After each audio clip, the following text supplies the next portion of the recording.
जय हिंद। दोस्तों, आज हम बात करेंगे राजस्थान की। राजस्थान में जो असिस्टेंट प्रोफेसर का पेपर होने जा रहा है, उसी की चर्चा करेंगे। सहायक अध्यापक, आखिर यहाँ पर किस तरह के सवाल पूछे जाते हैं, इनका सिलेबस क्या है, इन सब की चर्चा करेंगे। पूरी वीडियो को ध्यान से देखिएगा।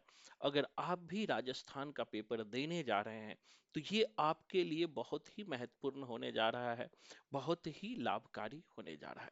जैसा कि आप देख रहे हैं, राजस्थान लोक सेवा आयोग अजमेर में जो सहायक आचार्य हिंदी संस्कृत विभाग के पदों हेतु प्रतियोगिता का जो पाठ्यक्रम है, खास करके हिंदी के पाठ्यक्रम की आज चर्चा करेंगे। और उस पाठ्यक्रम में सिलेबस में क्या है, तो अधिकतर सिलेबस अगर आप देखेंगे, तो अगर आप यूजीसी को पास किए हैं, यूजीसी नेट जीआरएफ पास किए हैं या क्वालिफाई किए हैं, तो वही सिलेबस, लगभग सेम सिलेबस है, कोई भी अंतर नहीं है। और उसी की चर्चा करेंगे आपके स्क्रीन पर। सामने हम लोग देखते हैं। देखो, पहला जो टॉपिक है राजस्थान सिलेबस में, एक एक लाइन को समझिएगा। हिंदी भाषा और व्याकरण। पहले टॉपिक में, पहले सेक्शन में हिंदी भाषा और व्याकरण की चर्चा है, जिसमें हिंदी भाषा के उद्भव और विकास है। समझिएगा, हिंदी भाषा के उद्भव विकास, हिंदी भाषा की प्रमुख बोलियां। ये यूजीसी नेट में भी पढ़ते हैं, हर एग्जाम में पूछ पढ़ते हैं। राजस्थानी, ब्रज, खड़ी बोली, बोली अवधी, भोजपुरी, ये सब जो हिंदी भाषा की जो उपबोलियां हैं, वो उपबोली सिलेबस में लगा हुआ है। साथ ही साथ राजस्थानी भाषा के प्राचीन स्वरूप डिंगल, राजस्थानी भाषा की प्रमुख बोलियां मारवाड़ी, मेवाती, ढूंढारी, हाड़ौती, मेवाड़ी, बागरी, इन सबको आपको अलग से पढ़ना है। और चूंकि राजस्थान का पेपर होने जा रहा है, तो राजस्थानी बोली, चाहे वो मारवाड़ी हो, मेवाती हो, ढूंढानी हो, जितनी भी बोलियां हैं, उस पे एक अच्छी पकड़ होनी बहुत जरूरी है। दूसरी बात कि हमें राजभाषा के रूप में हिंदी की संवैधानिक स्थिति नेट में भी पढ़ते हैं और यहाँ भी पढ़ते हैं। मानक हिंदी दोनों जगह, देवनागरी लिपि की विशेषताएं और मानकीकरण नेट में भी पढ़ते हैं। और हर हर जो एग्जाम है, चाहे वो डीएसएसबी हो, नवोदय, केवीएस हो, वहां भी ये जो हम लोग पढ़ते हैं। व्याकरण हम लोग हर जगह पढ़ते हैं, तो व्याकरण भी सेम है। मानक वर्णमाला, शब्द तथा शब्द निर्माण, उपसर्ग, प्रत्यय, संधि, स्वर व्यंजन, समास, वाक्य भेद, अशुद्धियां, या व्याकरण में संज्ञा, सर्वनाम, विशेषण, क्रिया, क्रिया विशेषण, संबंध सूचक और संबंध बोधक। अब ये सब हम हर जगह पढ़ते हैं, चाहे वो कोई भी एग्जाम दे, वही चीज हमें जो है राजस्थान में भी, राजस्थान का जो पेपर होने जा रहा है उसमें भी पूछ रहा है। फिर अलग कुछ भी तैयारी करने की जरूरत नहीं है, बस डेप्थ अध्ययन की आपको जरूरत है। अब देखो, भारतीय काव्य शास्त्र, जैसे यूजीसी नेट के सिलेबस में भी हम भारतीय काव्य शास्त्र पढ़ते हैं, यहाँ भी भारतीय काव्य शास्त्र है। भारतीय काव्य शास्त्र की परिभाषा है, काव्य लक्षण है, काव्य हेतु है, काव्य का प्रयोजन है, साहित्य का स्वरूप है।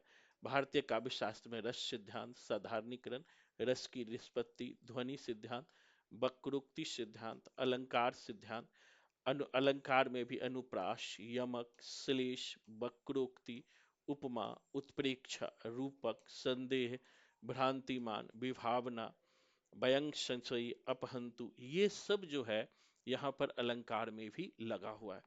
छंद में जो है, छंद भी पढ़ना है, जो हम हर जगह पढ़ते हैं, जैसे दोहा हो गया, चौपाई हो गया, स्वरठा हो गया, उलला हो गया, छप्पया हो गया, हरि गीतिका हो गया, मंद्रा कांता, द्रुत विलंबी, जिस छंद में जो है प्रिय प्रवास लिखी गई है, खरी बोली का पहला महाकाव्य हरिऔध की रचना है, कवित्त छंद, ये सबको पढ़ना है।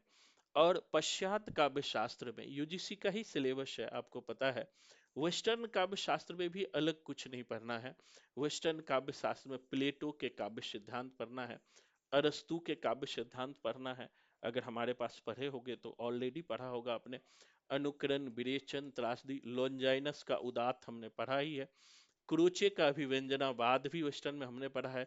कॉलरीज का कल्पना सिद्धांत, टीएस इलियट का परंपरा और निर्वैयक्तिकता, मार्क्स का साहित्य चिंतन, उत्तराधुनिकता और विखंडनवाद, ये सब हमें वेस्टर्न में पढ़ना है। तो वेस्टर्न भी यूजीसी नेट की सिलेबस की तरह ही है। अलग से कुछ भी पढ़ने की जरूरत नहीं है।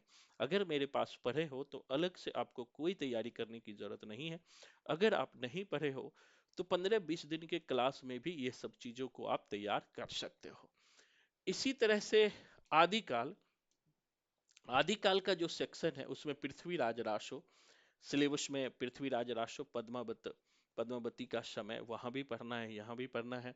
चंद्रवरदाई, नागरी प्रचारणी सभा वाराणसी, कबीर ग्रंथावली, श्याम सुंदर दास, आरंभिक 20 पद पढ़ना है।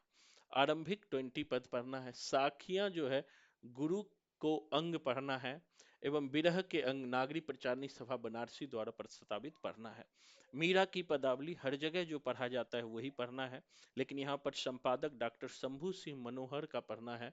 प्रकाशन रिसर्च पब्लिकेशन जयपुर।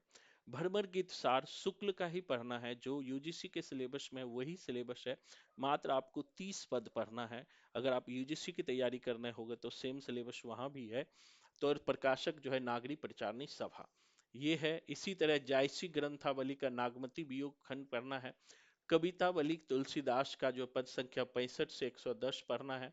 बिहारी रत्नाकर का आरंभिक 25 दोहे पढ़ना है, और नेट में 50 दोहे पढ़ना होता है। घनानंद के भी 1 से 25 छंद पढ़ना है, नेट में भी पढ़ना है। तो लगभग सेम ही है।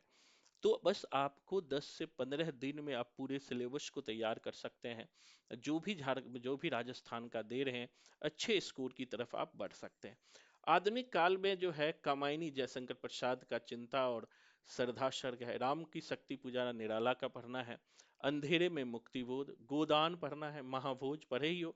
आधे अधूरे मोहन राकेश, निबंध में श्रद्धा और भक्ति, नाखून क्यों बढ़ते हैं हजारी प्रसाद, राघव करुणा रसे कुमारनाथ राय। कहानी में उसने कहा था, छोटा कहानी है। उसने कहा था कफन, पुरस्कार जयशंकर प्रसाद का, रोज अज्ञे का, गदल वगैरह, पराई प्यास का सफर अलम शाह खान का, सलाम वाल्मीकि का, आपकी छोटी लड़की ममता कालिया। तो या आधा जो सिलेबस है कहानी में वो नेट का ही है, आधा अलग है। यात्रा वृत्तांत में सौंदर्य की नदी नर्मदा, अमृतलाल बेगर का है।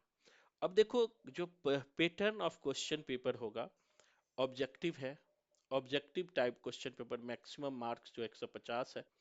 नंबर ऑफ क्वेश्चन 150 होगा। ड्यूरेशन 3 आवर होगा। All question carry equal marks होगा। 3 विल बी निगेटिव मार्क्स, 3 पर एक जो है निगेटिव मार्किंग भी है। तो ये जो आपका अभी हमने सिलेबस की चर्चा किया है दोस्तों, अगर सिलेबस पे अच्छी पकड़ रखते हो और सिलेबस के अनुसार तैयारी करते हो तो आपका रिजल्ट 100% होगा। भारत की कोई भी ताकत आपके रिजल्ट को रोक नहीं सकता, ये हमारी तरफ से गारंटी है।